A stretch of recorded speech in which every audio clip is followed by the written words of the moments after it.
Hello students, welcome to Arya Bal Bharati public school online classes. मैं वीरभान आपका स्वागत करता हूं और हम पढ़ रहे हैं क्लास 10th का chapter second, sectors of Indian economy, यानी कि भारतीय अर्थव्यवस्था के अक्षेत्रक।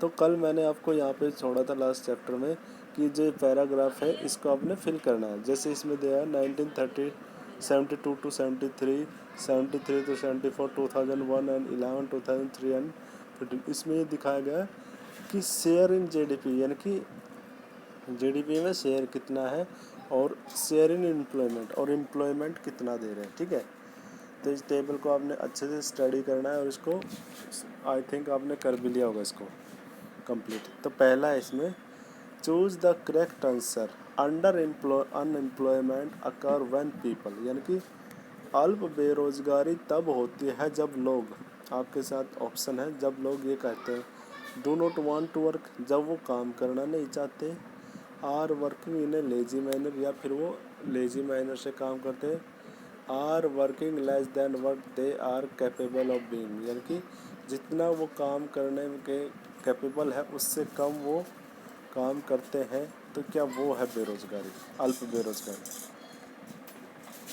Are not paid for their, या फिर वो जिनको उनके काम के लिए पैसे नहीं मिलते। तो इसके लिए आपको इसका आंसर देना कि अंडर एम्प्लॉयमेंट कब होती है। ठीक है, compare and contrast the changes in India with the pattern that are observe for developing country. आप भारत के जो पैटर्न है उसको आपने क्या करना है, कंपेयर करना है जो डेवलप्ड कंट्री के साथ। What kind of changes between sectors were desired but did not happen in India. और आपने क्या करना है कि किस प्रकार के जो सेक्टर्स हैं जो चाहते हैं इंडिया में, चेंजेस बिटवीन सेक्टर वर डिजायर, किस प्रकार के चेंजेस चाहिए इनके लिए जो कि इंडिया में नहीं हो रहे हैं, यानी कि इन तीनों सेक्टर्स में, यानी कि क्षेत्रों में किस प्रकार में क्या है कि आवश्यक है ये चेंजेस लाना, जिससे कि आप कह सकते हो कि इंडिया को डेवलप कर सकते हो।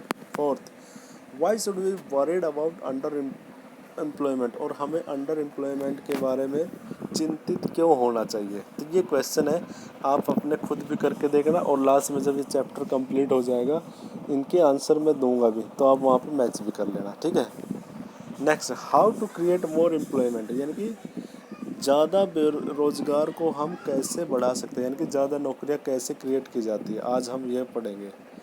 From the above discussion we can see that there there continues to be considerable under employment in agriculture. हमने ऊपर जो डिस्कस किया था लास्ट चैप्टर में भी, लास्ट लेक्चर में भी हमने यही पढ़ा था कि जो अंडर एम्प्लॉयमेंट है एग्रीकल्चर सेक्टर में वो क्या है, कंटिन्यू है।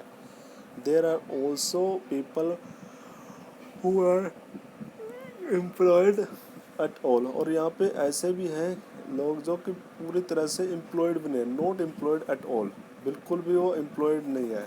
In what veg can one increase employment for people, तो ऐसा कौन सा तरीका है जिससे कि हम लोगों के लिए रोज़गार बढ़ा सकते हैं। Let us look at some of them, चलो अब उनके ऊपर देखते हैं कैसे किया जा सकता है। Take the case of Lakshmi, चलो हम लक्ष्मी जो एक फार्मर है उसी का केस लेते हैं। With her 2 hectare plot of unirrigated land, जिसके पास 2 हेक्टेयर प्लॉट है अनइरिगेटेड लैंड का। The government can spend some money और बैंक कैन प्रोवाइड, अब गवर्नमेंट क्या कर सकते हैं, यहाँ पे कुछ पैसे खर्च कर सकते हैं और उसको लोन दिला सकते हैं। To construct a well for her family to irrigate the land, जिससे कि वो क्या कर सके, एक कुआं बना सके जिससे कि वो अपने आसपास के खेत को इरीगेट, यानी कि पानी देने के लिए वो क्या कर सकते हैं, वो कुआं बना सकते पानी का। Lakshmi will then be able to irrigate her land, जिससे कि लक्ष्मी अपने खेतों में सिंचाई कर सकती है। And take a second crop, और फिर दूसरी क्रॉप लगा सकते हैं, जैसे wheat during the rabi season, wheat भी लगा सकते हैं रबी सीजन में। Let us suppose that 1 hectare of wheat can provide employment to 2 people for 50 days. तो हम इसका ऐसा मान सकते हैं कि जो 1 हेक्टेयर जो लैंड है वो क्या है, 2 लोगों को 50 दिन का रोजगार देती है, जिसमें कि विभिन्न प्रकार की एक्टिविटीज होती है, sowing, watering, fertilising, application and harvesting. So 2 more members of the family can be employed in her on field. इस प्रकार 2 और फैमिली के जो मेंबर हैं उसके खुद के खेत में लगाए जा सकते हैं। Now suppose a new dam is constructed and canal are dug to irrigate many such farms. अब सोच के देखो कि ऐसे अलग अलग जो डैम्स हैं उनको बनाया जाएगा, बांध बनाए गए और नहरें निकालेगी, ऐसे खेतों में भी सिंचाई का पानी पहुंच गया। This could lead a lot of employment generation with in the agriculture sector, जिससे क्या होगा कि बहुत सारे लोगों को क्या मिलेगा, रोजगार मिलेगा एग्रीकल्चर सेक्टर में। It's self reducing the problem under employment, जिससे कि अपने आप वहाँ पे अल्प रोजगार की जो समस्या है वो ख़त्म हो जाएगी। Now suppose Lakshmi and other farmer produce much more than before. अब सोच के देखो आप, लक्ष्मी और अन्य किसान हैं, उन्होंने पहले से ज़्यादा प्रोडक्शन किया, यानी कि उनका प्रोडक्शन अच्छा हुआ। They would also need to sell some of this, तो उन्हें उसको बेचने में भी जरूर आवश्यकता पड़ेगी। For this they may be required to transport, जिसके लिए उनको ट्रांसपोर्ट की यानी कि परिवहन की आवश्यकता होगी, जिससे कि वो अपने प्रोडक्ट को नियर बाई टाउन यानी कि पास के शहर में जिसको बेच सके। If the government invest some money in transportation and storage of crops और make better rural road so that mini trucks reach everywhere several farmer like Lakshmi. अगर सरकार ऐसे करे, इन्वेस्टमेंट करे ट्रांसपोर्टेशन में, क्रॉप स्टोरेज में and make better rural roads और सड़कें अच्छे से बना दे गाँव की, और मिनी ट्रक्स वगैरह, जिससे कि आसानी से वहाँ पे हर जगह पहुँच जाए लक्ष्मी जैसे किसानों के पास। And who now have access to water can continue to grow and sell these crop, जिससे कि वो अपनी फसल और ज़्यादा बढ़ा सके और उसको वो बेच सके। This activity can provide productive employment to not just farmer. अब देखो ये एक्टिविटी केवल फार्मर को ही एम्प्लॉयमेंट नहीं दे रही है, but also other such as, अन्य को भी दे रही है रोजगार, जैसे कि those in services like transport और ट्रेड, इनकी परिवहन करने वालों को और व्यापार करने वालों को भी यह रोजगार दे रही है। देखो सिर्फ हमने इन्वेस्टमेंट कहाँ किया, कृषि में, और कृषि में इन्वेस्टमेंट करने से देखो कि इंफ्रास्ट्रक्चर इन्वेस्टमेंट होता है, जो सरकार कहती रहती है ना इंफ्रास्ट्रक्चर इन्वेस्टमेंट, तो यही होता है जिससे कि रोजगार और ज़्यादा क्रिएट की जाए।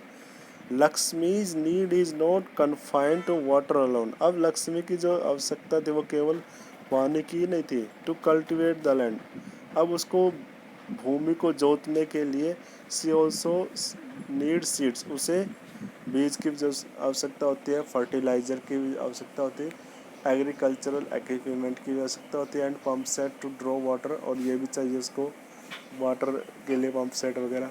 तो being a poor farmer she can not afford many of this, क्योंकि वो एक गरीब किसान है, तो वो इन सब चीज़ों के लिए पैसा खर्च करने के लिए उसके पास पैसा नहीं है। So she will have to borrow money from money lender, इसके लिए उसको साहूकारों से पैसे उधार लेने पड़ेंगे, एंड पे हाई रेट ऑफ इंटरेस्ट, और उसको हाई रेट ऑफ इंटरेस्ट में उनको देना पड़ेगा। If the local bank give her credit, यदि वहाँ का जो स्थानीय बैंक है उसको उधार दे दे, and reasonable rate of interest, जिससे कि रेट ऑफ इंटरेस्ट उसकी रिजनेबल लगे, she will be able to buy all this in time and cultivate her land. अगर उसको बैंक से पैसा मिल गया तो उस पैसे से वो जो एग्रीकल्चर में काम आने वाली चीज़ें हैं उनको वो टाइम से खरीद सकती है और यूज कर सकते हैं। This means that along with water, अब हम देखते हैं इसका मतलब यह हुआ पानी के साथ साथ we also need to provide cheap agriculture credit, तो हमें सस्ता कृषि ऋण भी देना होगा टू द फार्मर्स, किसानों को, फॉर फार्मिंग टू इम्प्रूव, जिससे कि वो कृषि को इम्प्रूव कर सके। We will look at some of these needs in chapter 3, और हम इन्हीं आवश्यकताओं के बारे में हम चैप्टर 3 में पढ़ेंगे, मनी एंड क्रेडिट, जो हमारा नेक्स्ट चैप्टर होगा। Another way by which we can tackle this problem is to identify. और दूसरा तरीका है जिससे कि हम इस प्रॉब्लम को पहचान सकते हैं, पहले तो क्या करना है, to identify, promote and locate industry. हमें क्या करना है, इंडस्ट्री को लगाना है वहाँ पे, and services in semi rural areas, और वहाँ पे सेवाओं का भी प्रदान करना जहाँ पे जो कि सेमी रूरल एरिया यानी कि अर्ध ग्रामीण क्षेत्र है, where a large number of people may be employed, जहाँ पे ज़्यादा संख्या में लोगों को लगाया जा सकता है। फॉर इंस्टेंस, उदाहरण के तौर पे, suppose many farmer decide to grow arhar. अब देखो बहुत सारे किसानों ने क्या किया, सोचा कि वो अरहर और चिकपी को ग्रो करने के सोच रहे हैं वो, सेटिंग अप ए दाल। तो उन्होंने क्या किया, एक दाल मिल को वहाँ पे सेटअप करना है, लगाना है, to procure and process this, जिससे कि वो प्रोक्योर और प्रोसेस कर सके और सेल इन द सिटी, और शहर में उसको बेच सके। तो ओपनिंग ए कोल्ड स्टोरेज, तो उन्होंने क्या किया, वहाँ पे एक कोल्ड स्टोरेज ओपनिंग किया, could give an opportunity for the farmer to store their product, जिससे कि वो अपने प्रोडक्ट को वहाँ पे स्टोर कर सकते हैं, जैसे कि वेजिटेबल्स हैं उनके पास, potatoes, onions, and sell them when price is good, और उसको तब बेच दें जब प्राइस अच्छे हो जाए।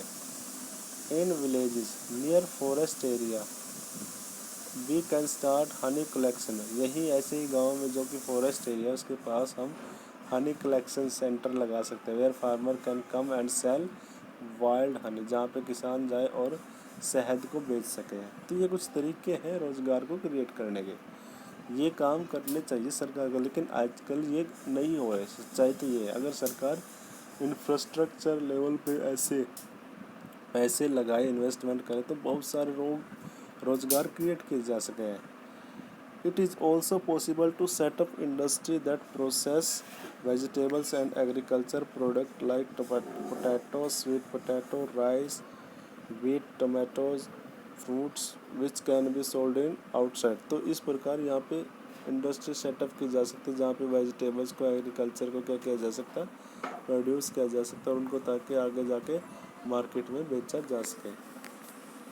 This will provide employment in industry located in semi rural area. इस प्रकार इससे क्या होगा कि ये है कि सेमी रूरल एरिया में रोज़गार मिल जाएंगे, बजाय बड़े शहरों में जाने के गाँव में भी रोज़गार मिल सकते हैं। यहाँ पे देखो गुड़ मेकिंग, ये जो पिक्चर है इसमें गुड़ को बनाया जा रहा है, ये हरियाणा का एक जगह का वो है जहाँ पे बताया कैसे किसान गुड़ बनाते हैं। ठीक है, what group of people do you think are in unemployed and underemployed in your areas?